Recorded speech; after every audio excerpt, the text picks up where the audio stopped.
Nous poursuivons ce matin notre mini-série de prédications autour de notre projet d'église à Bouffémont, qui va bientôt s'afficher, a priori. Voilà. Notre projet d'église qui est basé sur ce texte de la deuxième aux Corinthiens, qui s'appuie en particulier sur l'image de l'ambassadeur comme des ambassadeurs, c'est le titre de cette mini-série de prédications. Et après avoir évoqué le premier axe de ce projet la semaine dernière, qui nous invitait à nous centrer sur le Christ, nous allons nous arrêter sur le deuxième axe de ce projet, qui est formulé ainsi dans notre document officiel. Nous voulons accomplir la mission que le Christ nous confie. Comme une ambassade doit refléter les valeurs du pays qu'elle représente, nous voulons manifester la grâce et l'amour de Dieu pour le monde et susciter l'envie de connaître la bonne nouvelle de Jésus-Christ. Ce deuxième axe nous présente un défi de taille, qui est le défi du témoignage. Avec une bonne nouvelle à vivre et à partager, avec une volonté de manifester la grâce et l'amour de Dieu pour le monde. C'est en fait toute la question de notre présence dans le monde qui est posée par ce deuxième axe du projet d'Église. Notre présence en tant que croyants, chacun pour notre part, mais aussi bien sûr notre croyant en tant qu'Église, en tant que communauté, dans ce monde où le Seigneur nous envoie en mission. Et pour comprendre un peu mieux les enjeux de ce défi du témoignage, j'aimerais m'arrêter sur un concept, une formulation qui me semble assez éclairante sur cette question-là, que j'ai déjà eu l'occasion d'évoquer, je pense, qui est cette idée de l'Église qui est l'Église rassemblée ou est l'Église dispersée. En fait, l'Église, c'est la somme des deux. Quand on parle d'Église rassemblée, on parle des moments où, en Église, nous sommes réunis. Nous nous retrouvons dans un même lieu. Lorsque les disciples, les croyants que nous sommes, nous réunissons dans l'Église. Alors évidemment, par exemple, ce matin, nous sommes en Église rassemblée. Regardez autour de vous. On est quelques-uns, ici même ce matin, à être rassemblés pour apporter au Seigneur un culte. Mais c'est vrai aussi de toutes les fois où, dans la semaine, on peut être appelé à se rassembler, d'ailleurs que ce soit en présentiel ou en visio, comme on dit aujourd'hui, lorsqu'on se rassemble pour prier, pour lire la Bible, pour les groupes de partage, mais même aussi pour toute occasion où nous sommes ensemble, réunis ça peut être pour proposer une conférence, ça peut être pour faire un concert, pour même faire un atelier bricolage, une activité tournée vers l'extérieur. Voilà, oui, c'est large. Tout ça, c'est l'Église rassemblée. C'est quand on se réunit, se rassemble à quelques-uns pour accomplir tel ou tel aspect de notre mission d'Église. L'Église dispersée, c'est tout le reste du temps. Toutes les fois où nous ne sommes pas rassemblés, toutes les fois où nous nous retrouvons, dispersés sur nos différents lieux de vie. On n'est plus circonscrit dans un lieu particulier, on est dispersés un peu partout. Et il faut être conscient quand même que c'est cette partie-là de l'Église dispersée qui représente très très largement la plus grande partie de notre temps. Alors on peut faire un petit compte, un petit calcul très simple. Vous savez combien il y a d'heures dans une semaine ?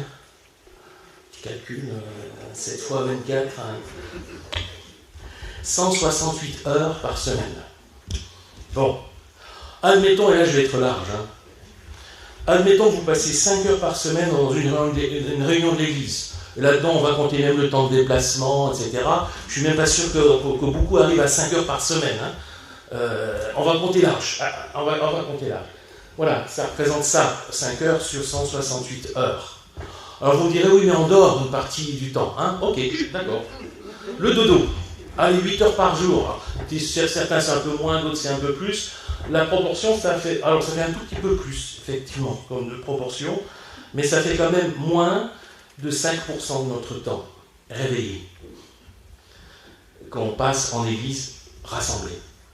Ce qui veut dire qu'en gros, au moins 95% de notre temps, et nous sommes dans la situation de droite de tout à l'heure, de l'église dispersée. Alors on n'est pas toujours actif dans ces 95% du temps. De temps en temps on mange, mais parfois on mange avec d'autres, donc on est aussi en relation avec d'autres personnes. Des fois on est seul dans ce temps-là, mais bon, allez, on peut enlever un pourcentage là-dedans, mais ça représente quand même la très grande majorité de notre temps, ce temps non pas d'être rassemblé en église, mais d'être dispersé sur nos lieux de vie. Et parler d'église rassemblée et dispersée permet de souligner que nous continuons de former ensemble l'église quand nous sommes dispersés sur nos lieux de vie. On n'appartient pas à l'église seulement quand on est tous ensemble dans le même lieu. On appartient à l'église aussi dans les lieux que nous fréquentons dans notre quotidien. Nous continuons d'être liés les uns aux autres. On est tous des petits points rouges qui constituent ensemble le grand point rouge lorsque nous sommes rassemblés. Même si on n'est pas physiquement ensemble, nous continuons d'être liés les uns aux autres en tant qu'Église dispersée. Nous continuons à participer, chacun pour notre part, à la mission que le Christ confie à son Église, c'est-à-dire aussi à chacun d'entre nous. Vous savez, quand l'apôtre Paul parle du culte que Dieu attend de nous, il n'entend pas derrière cette expression uniquement le dimanche matin quand les chrétiens se réunissent pour chanter, pour prier, pour lire la Bible. Qu'est-ce que c'est que le culte que Dieu attend de nous ? Romains 12, verset 1. Frères et sœurs, puisque Dieu a ainsi manifesté sa bonté pour nous, je vous invite à vous offrir vous-même en sacrifice vivant qui appartient à Dieu et qui lui est agréable. C'est là le véritable culte conforme à la parole de Dieu. L'apôtre Paul a une compréhension très large, on va dire même globale, du culte et donc aussi de l'Église. Le culte est associé à l'Église. Et s'il s'agit de s'offrir soi-même en sacrifice vivant, c'est dire que toute notre vie, dans tous ses aspects, participe au culte rendu à Dieu. Et il me semble que là, on est tout à fait en écho avec cette conception d'église rassemblée et d'église dispersée. Parce que, et là je reviens au deuxième axe de notre projet d'église, si on espère pouvoir rendre à Dieu le culte qu'il mérite, si on espère pouvoir accomplir la mission que le Christ nous confie seulement quand on est rassemblé, on n'y arrivera pas. Vous avez vu l'infime partie de temps que ça représente ? Tout le gâchis de ne pas utiliser le reste. Et en plus, quand on est rassemblé, on est là entre nous, quelques-uns, mais notre mission, elle est auprès de tous ceux et toutes celles qui nous entourent, que nous croisons sur notre route, qui sont sur notre chemin. Ça, on ne peut pas être présent auprès d'eux quand on est rassemblé entre nous, c'est pas possible. Alors justement, c'est quoi ? C'est quoi cette mission que le Christ nous confie ? Je reviens là au cœur après cette petite introduction, je reviens au cœur du deuxième axe de notre projet d'église. Je vous rappelle la façon dont c'est formulé. Dans ce projet d'église, il s'agit pour nous de manifester la grâce et l'amour de Dieu pour le monde et de susciter l'envie de connaître la bonne nouvelle de Jésus-Christ. Rien qu'en disant ça, on comprend qu'on ne peut pas accomplir ça si on reste seulement entre nous. C'est évident. Et ce que j'aime bien dans la formulation qu'on a ici, c'est qu'il s'agit de mettre d'abord l'accent sur la grâce et l'amour de Dieu avant de parler du message à proclamer. Évidemment, je ne suis pas en train de vous dire qu'on n'a pas une bonne nouvelle à partager. J'y reviendrai. Simplement, la mission que le Christ nous confie, c'est moins de transmettre un message, de communiquer quelque chose, que d'aimer. C'est à ça que le Seigneur nous appelle. Qu'est venu faire le Christ sur terre ? Pourquoi est-ce qu'il est venu sur terre ? Pour nous aimer. Dieu a tant aimé le monde qu'il a donné son Fils unique afin que toute personne qui croit en lui ne périsse pas, mais qu'elle ait la vie éternelle. Dieu a aimé le monde, alors il a envoyé son Fils dans le monde pour l'aimer. Et le Christ a aimé le monde. Il l'a aimé jusqu'à donner sa vie.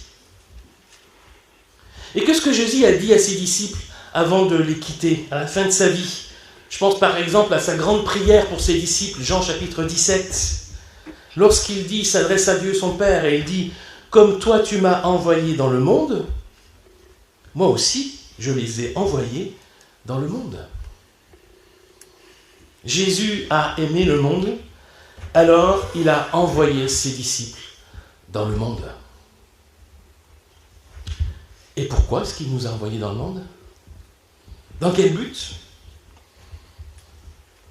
Je t'ai fait connaître à eux, et je te ferai encore connaître, afin que l'amour dont tu m'as aimé soit en eux, et que je sois moi-même en eux. Oui, cette succession d'amour et d'envoi qui nous rejoint et qui nous envoie dans le monde, nous envoie pour aller aimer le monde. Notre mission, c'est d'aimer. Aimer parce que nous avons été aimés. Aimer parce que le Christ nous a aimés en donnant sa vie pour nous. Aimer parce que Dieu nous a aimés en envoyant son Fils dans le monde. Notre mission, c'est d'aimer. Alors je vous entends peut-être me dire, ok, t'es bien gentil avec ta mission d'aimer tout le monde, mais quand même, le Christ a aussi donné à ses disciples une autre mission, celle de proclamer un message, de proclamer une bonne nouvelle à toute la création. Et je vous dirais, vous avez raison. Vous avez raison. On peut citer de nombreux exemples. À la fin de l'évangile de Matthieu, chapitre 28, Jésus va envoyer ses disciples dans le monde, par tout le monde, pour qu'ils fassent de ceux qu'ils vont croiser, qu'ils vont rencontrer, des disciples du Christ. Allez auprès des gens de tous les peuples, faites de mes disciples, baptisez-les au nom du Père, du Fils et de l'Esprit Saint, et enseignez-leur à pratiquer tout ce que je vous ai commandé, et sachez-le, je suis avec vous tous les jours jusqu'à la fin du monde. Au début du livre des Actes, avant de retourner auprès de son Père, Jésus a dit à ses disciples qu'ils allaient recevoir le Saint-Esprit et que par la force du Saint-Esprit, ils allaient devenir des témoins, les témoins du Christ. Vous recevrez une force. Quand l'Esprit Saint descendra sur vous, vous serez alors mes témoins à Jérusalem, dans toute la Judée et la Samarie, et jusqu'au bout du monde. L'apôtre Paul, juste quelques exemples encore, l'apôtre Paul, qui lui avait certes reçu un appel particulier, mais on le reçoit comme une obligation vitale pour lui, un impératif vital d'annoncer l'Évangile. Je n'ai pas à me vanter, dit-il aux Corinthiens, je n'ai pas à me vanter d'annoncer la bonne nouvelle, c'est en effet une obligation qui m'est imposée. Quel malheur pour moi si je n'annonce pas la bonne nouvelle. Et Pierre, lui qui s'adresse, alors à tous les croyants qui lisent sa lettre, son épître, et là nous sommes tous concernés, encourage ses lecteurs à être toujours prêts à répondre de leur foi. Tenez-vous toujours prêts à vous défendre face à tous ceux qui vous demandent de rendre compte de l'espérance qui est en vous. Voilà, juste 4 textes, puis on pourra en citer plein d'autres. Et là, je vous rejoins si vous vouliez me dire que le Seigneur nous invite, nous demande, nous commande de porter un message, de bonne nouvelle dans le monde. Donc, impossible de nier que nous avons chacune d'entre nous, et que nous avons ensemble, en tant qu'Église, communauté, une mission, celle d'être témoin de l'Évangile. Je suis d'accord. Mais ne s'agit-il pas de considérer cet appel au témoignage comme faisant partie, comme étant une des dimensions, un des aspects de l'appel premier à aimer? Vivre et proclamer l'Évangile, c'est une façon d'aimer notre prochain. Ou en tout cas, ça devrait l'être. Je dis ça devrait l'être parce que c'est pas si évident que ça toujours. Avouons que c'est pas toujours si évident. Il ne faut pas oublier que le mot évangile, vous le savez sans doute, a une signification. Évangile, ça veut dire bonne nouvelle. Moi, je militerais volontiers pour dire qu'on ne parle plus du mot évangile et qu'on utilise systématiquement bonne nouvelle à la place. C'est une bonne façon de nous rappeler de ce que ça veut dire, de ce que ça signifie. Et pour nous souvenir que cette bonne nouvelle que nous avons à vivre et à porter est essentielle, je vais vous laisser 2 questions. Je les commenterai quelque peu. Quand je témoigne du Christ, peu importe les circonstances, quand je témoigne du Christ, est-ce que ce que je dis est une bonne nouvelle ? Est-ce que ce que je dis est une bonne nouvelle ? Et puis, plus encore, est-ce que par mon attitude et par mon comportement, je suis une bonne nouvelle pour les autres ? Est-ce que je suis une bonne nouvelle ? Parce qu'il s'agit aussi d'incarner et de vivre cette bonne nouvelle que nous proclamons. Il ne s'agit pas ici d'édulcorer le message pour que ça passe, que tout le monde trouve que c'est magnifique et qu'il n'y a pas de problème. Il ne s'agit pas d'édulcorer le message. Mais quand on évangélise en maniant la peur, la culpabilité, le jugement, voire la manipulation, ça arrive.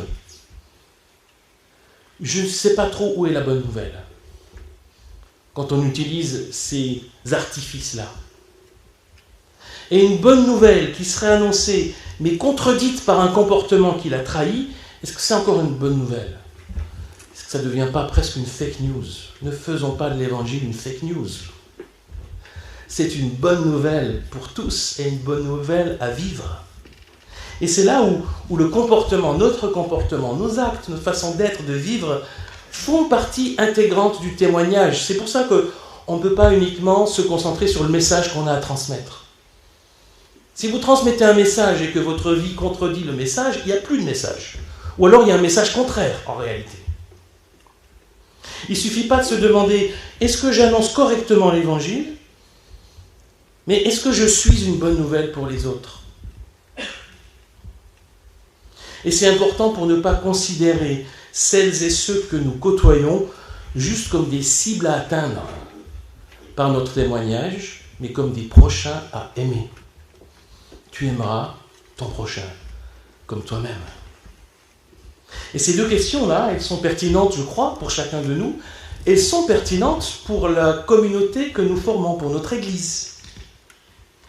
Est-ce que le message que nous transmettons, là aussi par nos paroles premièrement, mais aussi sans doute par notre attitude et nos actes, est-ce que ce message que nous transmettons est une bonne nouvelle ? Est-ce que notre Église est une bonne nouvelle pour celles et ceux qui en font partie ou qui la rencontrent d'une manière ou d'une autre ? Est-ce que communautairement, nous sommes une bonne nouvelle pour nos prochains ? Alors bien sûr, on dit que Dieu est amour, que Dieu nous aime, qu'il nous cherche, qu'il vient à notre rencontre. On dit qu'il nous accorde la grâce et son pardon, on le dit, on le chante, on le prie. C'est vrai, c'est très bien. Est-ce que nous le vivons ? C'est ça la question finalement à se poser. Est-ce que nous le vivons ? Est-ce que je sais manifester ce que je dis, ce que je proclame par la bonne nouvelle du Christ dans mon quotidien ? Est-ce que notre Église nous aide, chacun d'entre nous, à le faire toujours mieux lorsque nous sommes dispersés sur nos lieux de vie ? Voilà autant de questions, je crois qu'il est légitime de se poser si nous voulons accomplir la mission que le Christ nous confie. Il ne suffit pas à ce moment-là de lire le contenu des prédications du dimanche, pour ça que je me sens premièrement concerné par ce que je vous dis ce matin, ni lire la confession de foi à laquelle nous sommes attachés, ni lire simplement le projet d'église qu'on a rédigé et qui est bien formulé avec des belles paroles. Il s'agit de se demander si est-ce qu'on le vit vraiment entre nous et dans notre façon d'être par rapport au monde qui nous entoure. Voilà la vraie question à se poser. Et c'est là où on se rend compte que finalement, le défi que nous pose ce 2e axe de notre projet d'église est un défi de taille. et c'est important de se le poser dans les bons termes. Nous sommes, chacune d'entre nous, confrontés dans notre quotidien à ce défi d'être témoin du Christ. Mais ce défi-là, on ne pourra pas le relever si on s'en occupe chacun pour soi, chacun de son côté. En fait, nous avons besoin les uns des autres, besoin de la communauté que nous formons pour répondre à l'appel du Christ et pour accomplir la mission qu'il nous confie, pour vivre et proclamer l'Évangile, c'est-à-dire la bonne nouvelle de Jésus-Christ, pour dire à notre prochain et pour être pour notre prochain une bonne nouvelle. Amen.